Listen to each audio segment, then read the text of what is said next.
Hello, this is Julian with Coffee Reviews, and today we'll be recapping our reviews from the month of April 2023. This video will feature three things: a discussion of our favorite coffee this month, as well as any honorable mentions, our upcoming coffee of the month, and anything else pertaining to this channel that we feel is worth discussing or addressing. So let's go ahead and get started with our honorable mentions, and these are in order of when we reviewed them on this channel.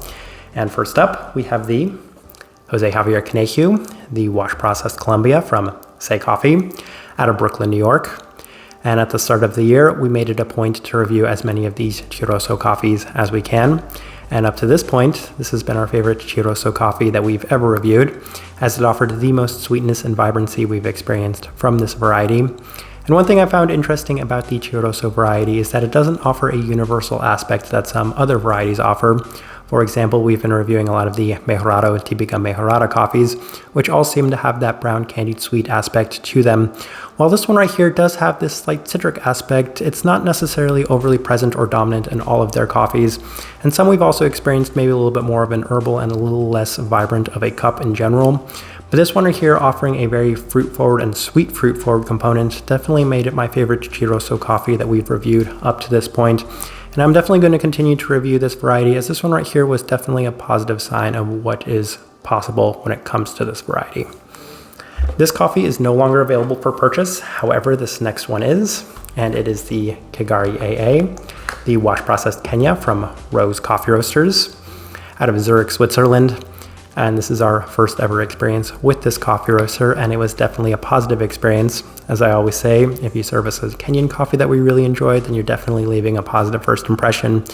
And this Kenyan definitely offered a more sweet, clean, and lacking savory component to it, resulting in one of my favorite coffees that we have reviewed this year.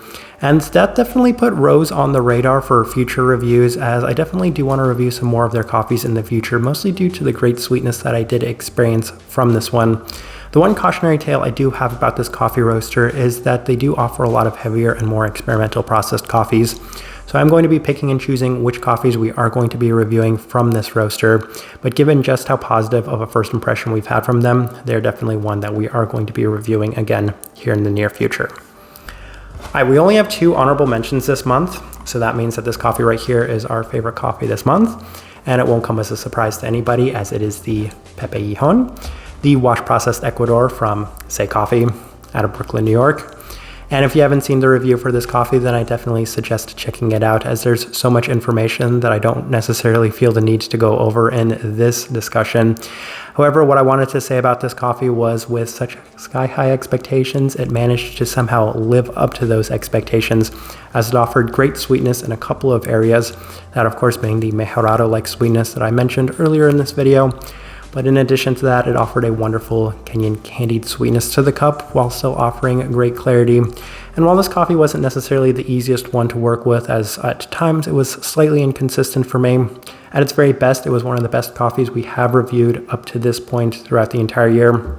And that's a testament to Pepe once again, as Pepe released my two favorite coffees from last year, and that's why the expectations going into this one were so high, and it's why we're going to continue to try to review as many of Pepe's coffees as well here in the near future. And this one right here was definitely a standout this month as one of my favorite coffees that I've had the entire year. It'll be tricky to see where it finishes in our top 10 coffees of the year list, because it is in now what is the most competitive category, and that of course is the Ecuadorian category. This coffee unfortunately is no longer available to purchase, and this coffee actually sold out quite quick when it once was available for purchase. All right, let's go ahead and start discussing our upcoming coffee of the month. So our April 2023 coffee of the month is the La Pradera Lot 1. It is a wash processed Colombia from Wolf Coffee Roasters out of Ipswich, Massachusetts. And this coffee went through a little bit of a journey to earn this title, as it battled the Carmen Estate, a wash processed Panama from Rogue Wave, for this distinction. As we initially had two polls. For those that don't know, we have a poll for our coffee of the month on both of our YouTube page as well as our Instagram page. And what happened was the Rogue Wave coffee won our YouTube poll, and this Little Wolf coffee won our Instagram poll. And the combined votes actually were within one of each other. So I decided the best thing to do was to do a runoff. And when we did the runoff, then this coffee won both the YouTube as well as Instagram polls, earning itself the distinction of being our April 2023 coffee of the month. And the theme behind this month's Coffee of the Month was kind of a second chance for some coffee roasters that we have reviewed on this channel. Most specifically, some popular coffee roasters that may not have necessarily had the best reviews from us the first time around, but definitely warranted a second try. And Little Wolf definitely falls into that category, as I've always thought that they're a pretty good roaster, but a lot of people may have some higher praise, may enjoy them a little bit more than I have in the past. So this right here gives them an opportunity to get one more review in at the very least, to kind of give them another opportunity to really impress us with one of their coffees. And given that I really do enjoy Pink Bourbon coffees, then this one felt like a really nice fit. This one was also suggested to us directly, as a lot of people are very curious about this coffee. But what's been interesting is I have heard mixed feedback, as some people haven't necessarily been the biggest fan of this coffee, while some think that it definitely yields a lot of very high potential. So I'm definitely interested to try this one out and see what we experience from it right here. This is the type of coffee that I would typically go out and purchase on my own. So if I did see this at a coffee shop, it's one that would catch my interest. So I'm pretty interested in this one. If I had to pick which of those 4 coffees I was most interested in reviewing, it was probably this coffee, truth be told, but I didn't have a huge preference in that poll specifically. All right, final things worth discussing. So there isn't too much this month, but I did want to highlight and emphasize, as always, our suggestions recommendations list, which is down below. Now, if I've missed anybody's suggestion or recommendation, then please remind me either through the comments or through our Instagram, as every so often I do forget one of the suggestions or recommendations and don't put it on the list. But as of right now, I believe the list should be up to date.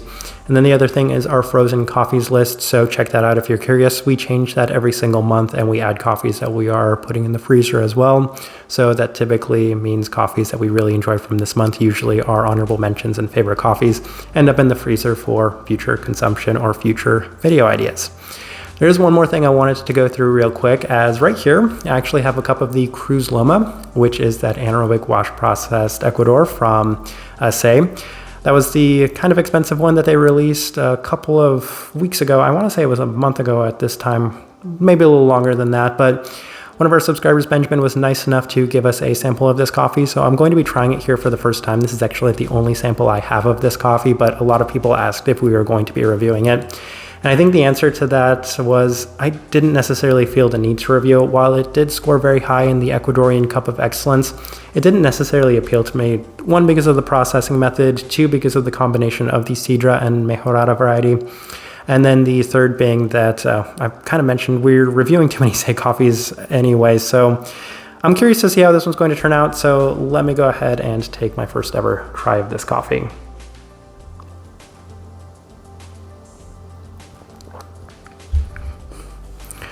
That's actually interesting. It's a little bit more geisha-like than I think I might have expected. It definitely has an interesting citric quality to it, very high on the florals. There's a lot of vibrancy within this coffee in general. That's kind of something I was expecting, given that it is an anaerobic wash processed coffee. I think there's an interesting delicacy, but what I'm missing the most from this is the reason I like the Mejorado coffees so much is the brown candied sweet aspect that I typically experience from them. That's not necessarily an overly distinct or defined profile within this cup itself, but let me take one more sip, see what else I'm experiencing.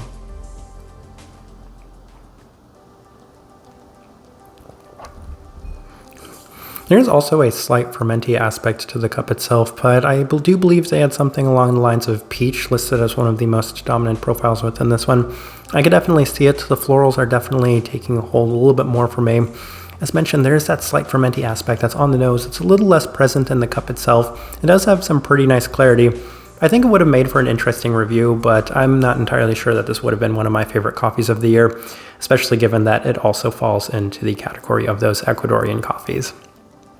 I think, though, this is just kind of the best way to leave this April recap review.